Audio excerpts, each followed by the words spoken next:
Hello everyone, जय माता दी। कैसे हो आप सब? आशा करती हूँ कि आप सब अच्छे होंगे। आप सभी का स्वागत है हमारे एक और नए वीडियो में। आज हम बात करने वाले हैं कि मैं अपने जो है मंदिर में कैसे माता रानी की पूजा और लड्डू गोपाल जी की सेवा करती हूँ बाकी देवी देवताओं के साथ। क्योंकि बहुत सारे लोग ऐसे होते हैं सिर्फ माता की चौकी लगा करके पूजा करते हैं या फिर मंदिर में ही करते हैं। तो देखिए, आज लाइट ने मुझे बहुत परेशान किया और सुबह से ही लाइट चली गई थी, इन्वर्टर भी काम नहीं कर रहा था, तो अंधेरे में ही वीडियो बनाना पड़ा। और मैं जो है सुबह सुबह इस तरीके से पूजा करती हूँ। मैं आपको सब कुछ बता देती हूँ। और आप किस तरीके से पूजा करते हो हमें कमेंट करके ज़रूर बताइएगा। अगर आप लोगों को ये वीडियो पसंद आए तो लाइक करिएगा। अगर आप लोग नए हैं तो चैनल को सब्सक्राइब करके बेल आइकन प्रेस कर लीजिएगा। तो देखिए, हमारे ठाकुर जी हैं जो मतलब कि मैं उनका भोग अलग से लगाती हूँ ठाकुर जी का, क्योंकि ठाकुर जी के भोग में तुलसी पत्र रहता है और माता रानी के बाकी देवी देवताओं के भोग में हम तुलसी पत्र नहीं रखते हैं। और साथ ही साथ मैं एक बात बता दूँ आपको कि माता रानी जो है उनके लिए बताशे का भोग लगता है। वैसे तो माता के प्रिय भोग हैं जो आप रोज़ लगा सकते हैं अलग अलग, पर जो है आप माता रानी को रोज़ बतासा, पान, 2 लौंग, इलायची और ये आपको भोग लगाना है। और इसको जला कर के लगाते हैं। कहते हैं कि हवन के तरीके से अगर हम भोग लगाते हैं तो सीधा ये जो है हमारे देवी देवताओं को प्राप्त हो जाता है। तो इसीलिए मैं ज़रूर जलाती हूँ कपूर के साथ और इससे धूप दीप करती हूँ। और मैं मंदिर में ही पूजा करती हूँ माता रानी की। उसके साथ साथ हम महादेव की भी पूजा करते हैं और गणेश, लक्ष्मी की, अपने ठाकुर जी की और भी बाकी देवी देवता हैं सभी की पूजा करते हैं। और शंख का पूजन हमें ज़रूर करना चाहिए, क्योंकि माता लक्ष्मी का जो है स्वरूप भाई हैं। और माता लक्ष्मी जो है शंख में निवास करती हैं और विष्णु भगवान को भी प्रिय है। तो इस तरीके से जो है हमें शंख में जल भर के ही उनकी पूजा करनी चाहिए। खाली शंख हम पूजा में नहीं रखते हैं, उसमें हम जल जरूर भरते हैं। और दूसरी बात मैं बता दूं कि कभी भी आप ठाकुर जी, अगर आपके घर में ठाकुर जी हैं तो ठाकुर जी को आप फल यूं ही मत अर्पित करा करिए साबुत। आप उसको छील करके, कट करके अच्छे से तुलसी पत्र रख के ही हमारे ठाकुर जी को भोग लगाया करिए। और दूध का भोग लगा सकते हैं, खीर, मिश्री, आप जो भी जिसका भी चाहो पंचमेवा आप उसका भोग लगा सकते हो अपने ठाकुर जी को।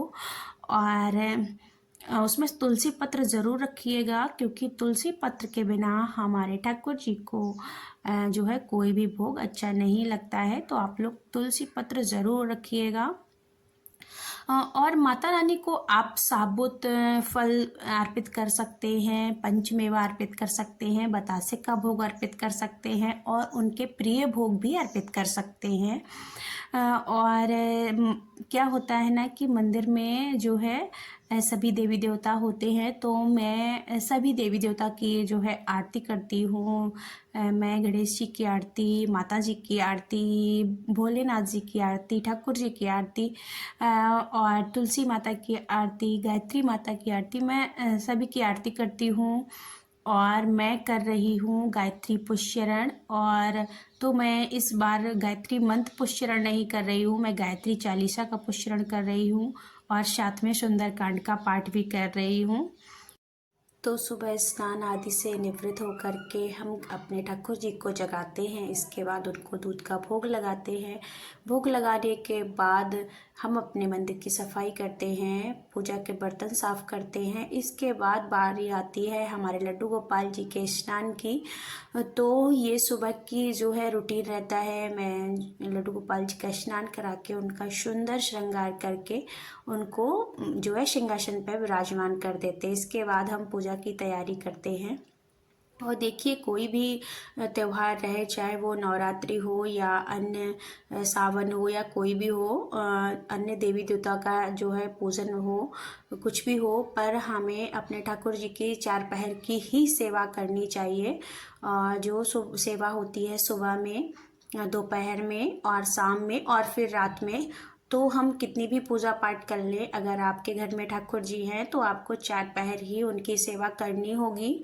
और करना भी चाहिए। जैसे कि हम अपने बच्चे का टाइम टू टाइम अच्छे से ख्याल रखते हैं, कब उसको खाना चाहिए, पानी चाहिए, दूध चाहिए, कब सोना है, उसी तरीके से हम अपने ठाकुर जी को का भी पूरा ख्याल रखते हैं। कब जो है उनको क्या चाहिए क्या नहीं चाहिए।